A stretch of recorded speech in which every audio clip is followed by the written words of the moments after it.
I really appreciate your comments and support of these sit-down videos. At this stage of my life, some days it's really hard to make the thoughts in my head come out as logical sentences. But you're giving me confidence to keep showing up, so thank you.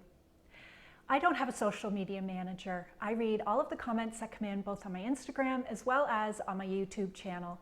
So I have a really good sense for the questions you want to ask. These sit-down videos are never intending to tell you what to do. I'm simply sharing my choices and my perspective because you've asked. Today will be a little bit more of a rapid fire. We're touching on a lot of different topics. Recovery and muscle soreness, ratio of macros, workouts when traveling, intervals versus reps, exhaustion, intermittent fasting, and strong but overweight. I have put my brain to that food and protein video that we talked about. I've got a bunch of notes, but if you could do me a favor and leave your questions in the comment section so I make sure to hit off on everything that you want to know. Recovery and muscle soreness. A really cute question came in. How long before DOMS no longer affects us?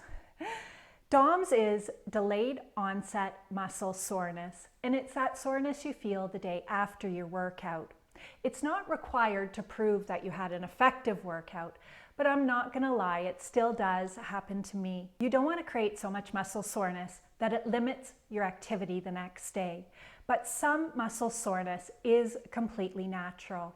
The next day when you move your body, you want to say, yeah, my body feels like it did work. If you feel nothing, you know it's time to increase the dumbbell weight. Too much muscle soreness can happen for a variety of reasons. Either you're brand new to lifting weights and your body is simply adjusting to this new form of exercise, you're lifting too many times per week, you have too many exercises per workout, or you're picking a dumbbell weight that's simply too challenging. So this is where you need to experiment to get to that sweet spot so that you feel like, oh, yesterday my body did some work, but in a day or two from now, I'm going to be recovered enough that I can lift weights again. So what can you do for muscle soreness? The number one thing is movement. Any form of movement, including a walk, will increase blood flow, delivering nutrients to sore muscles. It will make them feel better immediately and speed up recovery time. I talked in my last video as well about creatine for muscle recovery. You could take a warm bath with Epsom salts. The magnesium can help. I try to avoid NSAIDs, which are Advil or ibuprofen, because they blunt the muscle adaptation process. Muscle soreness is not bad. It's simply your body talking to you, but your job is to listen. Ratio of macros, and more specifically, what is a good ratio of macros for fat loss? Wow, this really could be a video all on its own. In the 10 plus years that I've been tracking macros, I've done every single combination.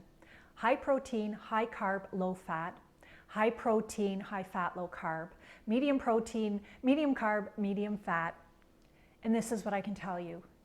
In my experience, when you hit your calorie target for the day and you eat 1 gram of protein per pound of body weight, if you're looking to lose weight, set your protein target as 1 gram per pound of ideal body weight or your goal weight. You really can't lose. You will have success. The ratio of carbs to fat doesn't really matter unless you are insulin resistant. Then you would be better off with a lower carb approach. Macros really does deserve a video all on its own. So I will leave you with this. Don't try to major in the minors. Focus on hitting your calorie target for the day and your protein target for the day. Resistance band workouts, and specifically you asking me to film a resistance band workout that you can do while traveling. Here's what I suggest. If you'll be away for just a week or two, take a break. Take a break from lifting weights. Just look for ways to fit in daily activity. That way you will return home and feel refreshed and re-energized to start lifting weights once again.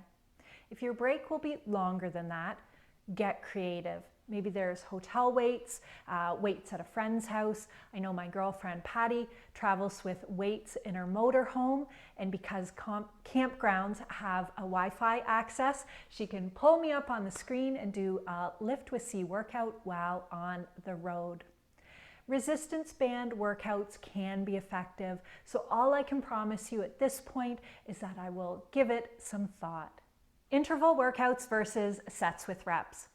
A common question is, which one is better? The interval style workouts with 40 seconds of work and 20 seconds of rest, or the older videos, the talking videos that have sets for reps. Rep ranges help you to know that you're progressively overloading the muscle over time. You increase the challenge one of two ways. One, by increasing your rep count, and then eventually increasing your dumbbell weight. What I'm going to suggest though is you can also do that in the interval style of workouts. So the number one discovery I made when switching from the rep counts to the interval system is that I was conditioned to stop at 12 reps. But when I was working to a 40-second interval, I discovered that I could go far beyond the 12 rep count I was conditioned to, and discovered that I was actually lifting to a rep count of 15. So that tells me I wasn't working nearly as close to muscle failure as I had believed. You can still count reps working in your interval system. Exhaustion. Someone unfortunately commented, "Why am I so darn tired after exercising?" This could be from a whole host of different reasons. It could be related to your hormones, nutrition, sleep. This is a conversation you should be having with your doctor. I so very much appreciate that you value my feedback, but I can't provide any sort of diagnosis. This hurts, that twinges, I feel tired, I feel that. The one thing about an online trainer is I'm not there with you. I cannot collect information and I cannot provide feedback. So if anything is feeling not right, including extreme exhaustion, I encourage you to go and speak with your doctor. You may choose to disagree, but here's my thoughts on IF, or intermittent fasting. I'm not a fan, mostly because it's darn near impossible to hit your protein target if you're fasting. If you're a woman in midlife and are already experiencing life stress because you have aging parents or maybe a troubled teen, you have relationship stress with a partner or a loved one, financial stress because, hey, cost of living and planning for retirement, you have work stress because you're at the top of your professional career, biological stress because changing hormones in perimenopause. Why on earth would you add to that the physical stress of fasting? What I do is practice time-restricted feeding. So I have a feeding window. I don't eat again after dinner until breakfast the next day. So if I finish my dinner at 7 and I don't eat again until 7 o'clock the next morning at breakfast, that means I have a 12-hour feeding window and a 12-hour fasting window. In my opinion, nothing good is consumed after dinner. If you're struggling to know if you're truly hungry or if it's a craving, do this. Keep some cooked chicken in the refrigerator. If you think you're hungry, go and eat the chicken from the refrigerator. If you're not willing to do that, my guess is you're not really hungry and what you have is a craving. Strong but overweight. I love that this person was willing to put themselves out there and ask the hard question. They're new to lifting weights, and the question is, can I recomposition my body without starving? Recomposition means decrease body fat while increasing muscle size at the same time. And I'm going to tell you, girlfriend, absolutely you can do it. You have the best of both worlds. Let me explain. Because you're new to lifting weights, you will experience newbie gains. It is very easy for you to add muscle size and strength simply by being new to the practice of lifting weights. Because you are overweight, the excess fat means your body will pull stored energy without needing to create a huge calorie deficit. So I'm telling you, do it.